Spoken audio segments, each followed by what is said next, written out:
On le dit très souvent, ce qui prend une grande partie de nos dépenses au niveau de l'élevage, c'est l'alimentation. Donc, quand tout ce qu'on fait, ce qui bouffe plus notre argent, c'est le coût de l'alimentation de nos sujets. Parce que ça va jusqu'à...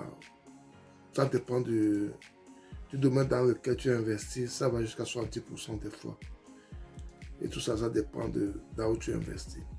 Et nous, au niveau de la ferme des arts, on a compris tout cela. Et on s'est mis sur nous de faire au maximum, de produire ce que nos animaux vont manger, de produire des herbes pour nos animaux. Et ça fait pratiquement 1 an que nous avons fait cette expérience. Et aujourd'hui, je vais vous parler de cela une fois de plus. Parce que ces derniers temps, on a eu certains problèmes. Et ça m'a permis de voir l'importance de ce que nous avons eu à faire au niveau de la ferme et des arts. Sans plus tarder, passons vite au sujet après le générique.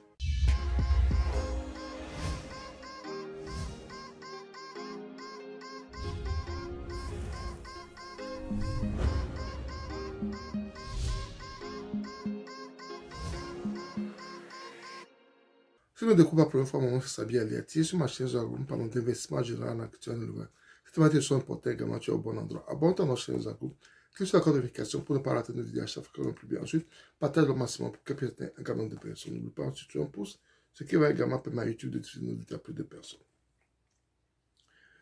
L'importance de l'alimentation au niveau de l'élevage et ce que l'on a fait au niveau de la ferme des arts, c'est une idée qui nous trotte la tête depuis très longtemps, mais l'année passée, nous avons mis cela en pratique. On a fait un champ de forage, on a fait un champ où on a produit beaucoup de ce que nos animaux vont manger. Et après la production, on essaie de faire le stock de ce que nos animaux vont manger. Quand on fait les récoltes au champ, on brosse les herbes et qu'on emmagasine, qu'on met en stock dans les sacs, qu'on prend pour nourrir nos animaux. Donc, ça nous a beaucoup aidé. Ça nous a beaucoup aidé au cours de l'année. Et ça fait que nous-mêmes, quand on voit nos animaux, par rapport aux années précédentes, on a une joie qui nous anime parce que nos animaux sont en bon point. Quand tu les vois, tu sais qu'il y a de la nourriture en abondance et autres. Donc, ça nous a beaucoup aidé et ça nous a permis d'avoir des résultats qui sont mieux par rapport aux années précédentes. Et pendant la période de soudure, nous étions à l'abri jusqu'à ce dernier moment où la, nos stocks ont baissé considérablement, où on n'avait pas assez. On est obligé de faire des dépenses pour l'alimentation. Et ça nous a permis de comprendre et de nous dire, de voir également l'étendue de nos stocks, là où nos stocks ont tenu, jusqu'à où nos stocks ont tenu pendant la saison. Et ça nous permet de maintenant faire nos programmations, de produire encore plus et de pouvoir avoir plus de stocks. D'avoir plus de stocks. Parce que ça nous a vraiment beaucoup aidé au niveau des dépenses et ça nous a beaucoup aidé au niveau des headaches également. Vous savez, quand vous élevez les animaux et que vous aimez vraiment vos animaux, quand il y a des difficultés à pouvoir les nourrir, toi en tant qu'éleveur, ton cœur saigne. Ton cœur saigne quand tu vois tes animaux qui ne sont pas en forme, tu vois qui ont du mal à se nourrir, ton cœur saigne. Et cette année, on a réussi plus ou moins à éviter cela. On a réussi à éviter cela parce que nos stocks nous ont beaucoup aidés. Nos stocks nous ont beaucoup aidés. Et je parle cela pour pouvoir vous permettre, parce que nous sommes au début nous sommes en début ou bien à la préparation de la saison pluvieuse. Euh, je le dis ainsi pour ceux qui sont au sud du Togo parce que euh,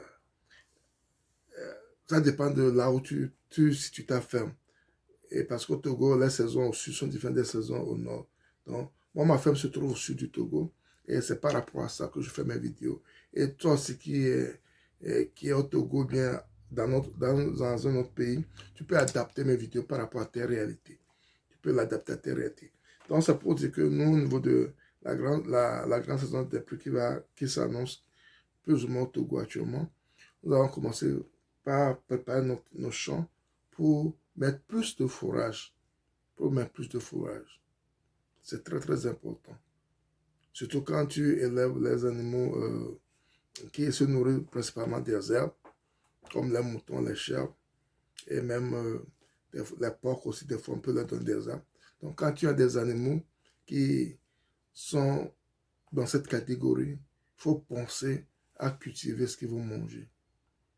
Quand tu penses à cultiver ce qu'ils vont manger, ça t'aide également. Et puis, il y a certaines herbes, c'est pratiquement seulement au début que tu vas dépenser pour eux.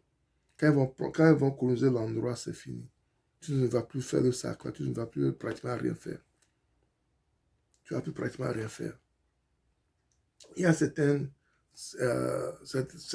fourrages on a mis l'année passée. Cette année, on va seulement peut-être encore mettre plus. Parce que quand ils sortent en bonne abondance et ils colonisent vraiment l'endroit, vous n'êtes plus obligé de le refaire.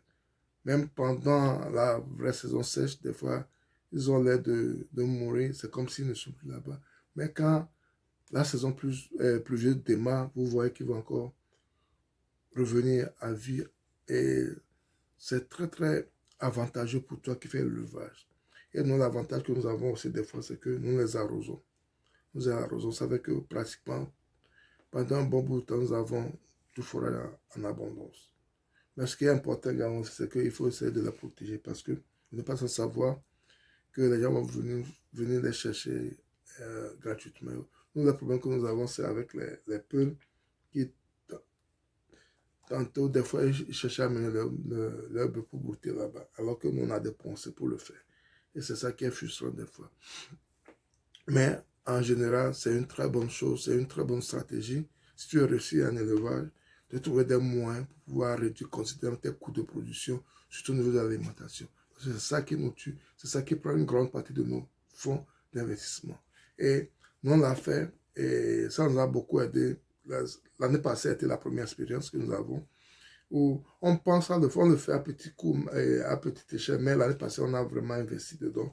On a fait un truc un peu plus grand et on a vu les résultats et ça nous a aidé. Donc, cette année, nous allons encore faire plus. On va encore faire plus pour le bien de nos animaux et pour le bien de nos poches également. Parce que quand on dépense moins pour nos animaux, c'est plus d'argent qui est dans nos poches, c'est plus d'économies qu'on fait. Donc, ce que je tiens à partager avec vous aujourd'hui, si vous avez aimé la vidéo, ne la gardez pas pour vous. Partagez-la autour de vous pour qu'elle puisse atteindre un grand nombre de personnes. N'oubliez pas, un pouce également qui va permettre également à YouTube de diffuser une vidéo plus de personnes. C'était Sabi, à la prochaine.